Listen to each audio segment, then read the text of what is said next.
which would mean she would have 45% chance of dying on both following rolls. What if this first party was actually just an agreed upon prologue setting to set up Imogen as the big bad evil guy? There's a 27.5% chance that Luadna fails her first saving throw and dies. How's it going, guys? Welcome back to Fraud on the Telly. In today's video, we're going over some more Critical Role theories, as well we'll be answering a very important question from last week's insane episode of Critical Role. Will the party survive? As always, if you enjoyed the video or learned something new, make sure you bonus action heal that like button because it is unconscious right now. As well, make sure you hit that subscribe button and that tiny bell so you never miss a video. So if you don't know what happened on last week's Critical Role, what are you even doing here? We had an insane face-off between our party and the big, scary Ruidus-born lady Otahan, resulting in 2 PC character deaths in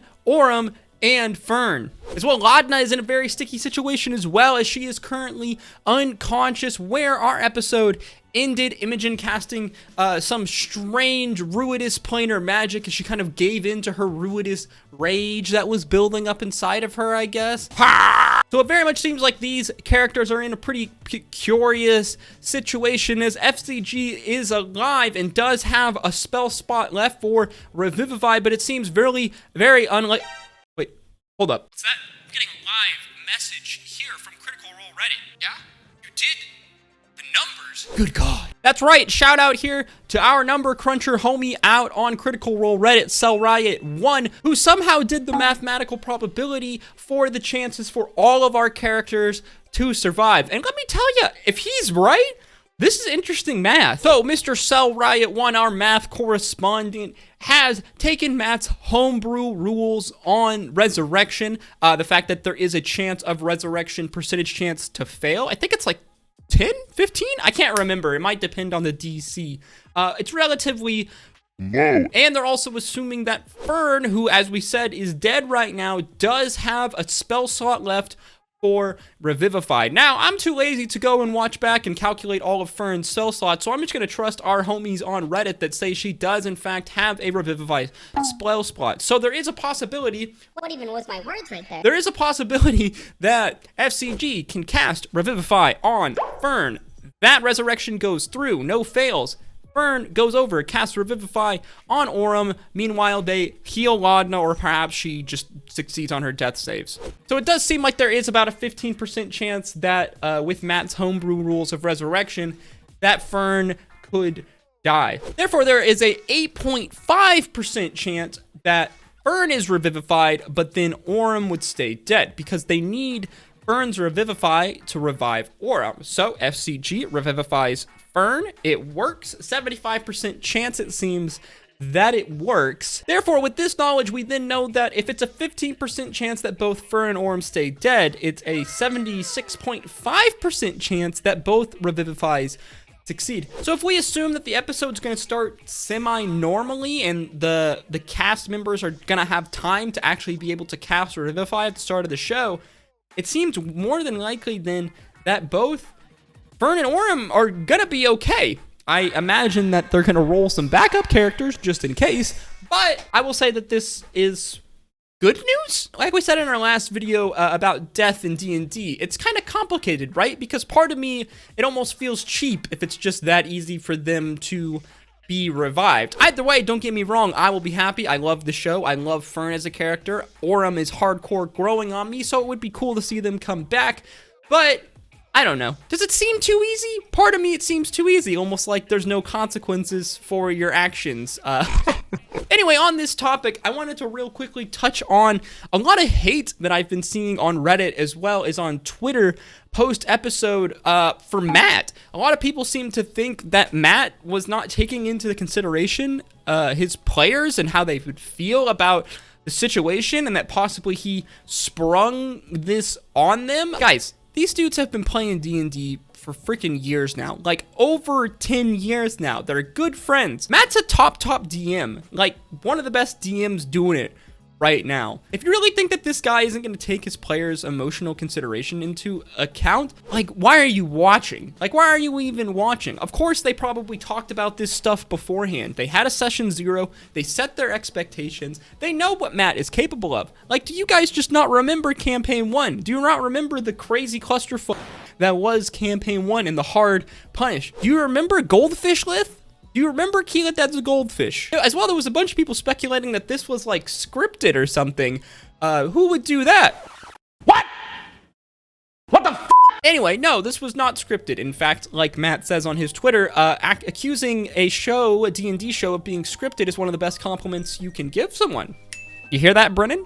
We like you on this channel. Back to our math, though, shall we? You see, our friends over on Reddit also calculated Luadna's % chance to survive. As we remember, she is unconscious with, I believe, 2 failed death saving throws at this point. So, knowing this and the fact that Luadna's character's ability allow her a D6 on death saving throws, there's a 27.5% chance that Luadna fails her first saving throw and dies. Actually, kind of sketchy. That's more of a chance to die than Fearne and Orem, which I didn't even think about at that point. And in this case, they wouldn't have any revivifies left, so they would be in a bit of a sticky situation. There's a 30% chance that she succeeds this death save, but I believe she hasn't succeeded any death saves at all, so she need to succeed 3, if I remember correctly, which would mean she would have 45% chance of dying on both following rolls. Does that make sense? You break that down, put the numbers on the screen, future me. Overall, there's a 42.5% chance that she is restored to 1 HP. That's pretty sketchy. Orem and Fearne had like a 75% chance of both coming back to life, but Luadna's over here on the brink of death.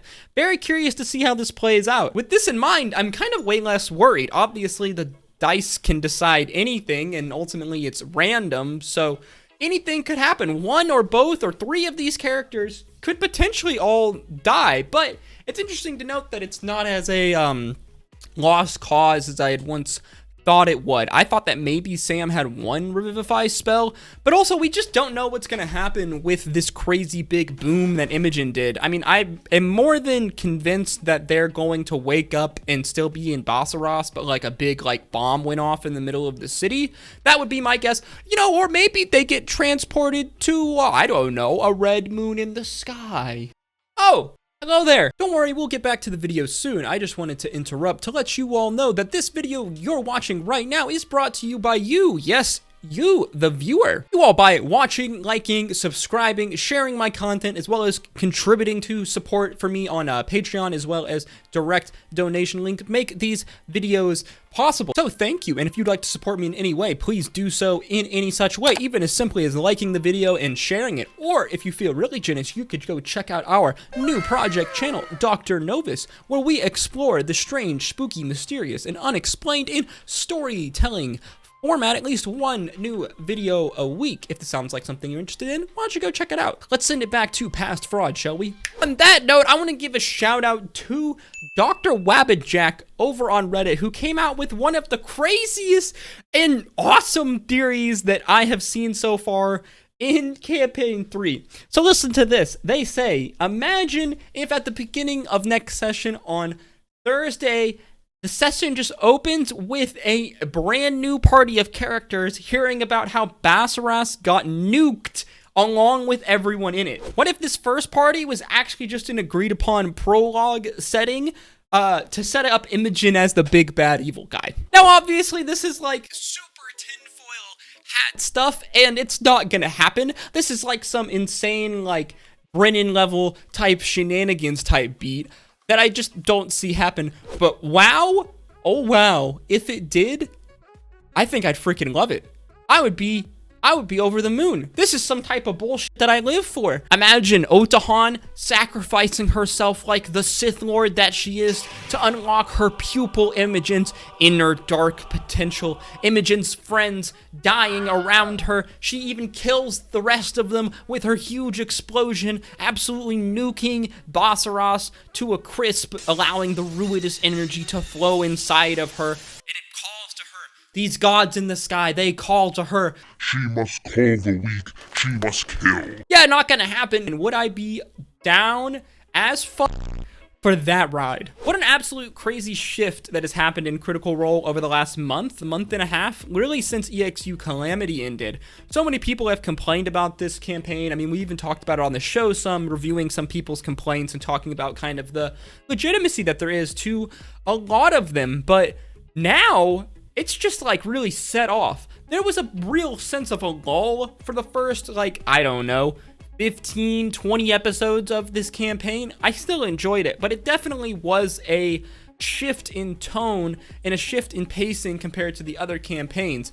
But really, ever since they have gone to Bossaros, everything in the campaign has just been so interesting. I love the big, huge world building that's been going on. I love all of the backstories starting to interlink together, all of these crazy deep-rooted lore stories, all these like hints and shout-outs to EXU Calamity. I love it. It's awesome. It's one of the biggest reasons why I watched this show. I love the deep lore building. I'm a huge fucking nerd for lore, if you couldn't tell from a lot of our videos. And yeah, I think that about wraps this video up. We have no idea how the next episode is going to start.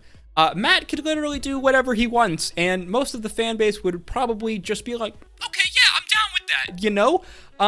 It seems most likely that a huge bomb explosion is going to go off. The episode will begin in Bossaros. SCG will be allowed to do these revivifications if they don't save Luadna first and then do the revivifications. Or maybe they end up going on a trip in your favorite rocket ship.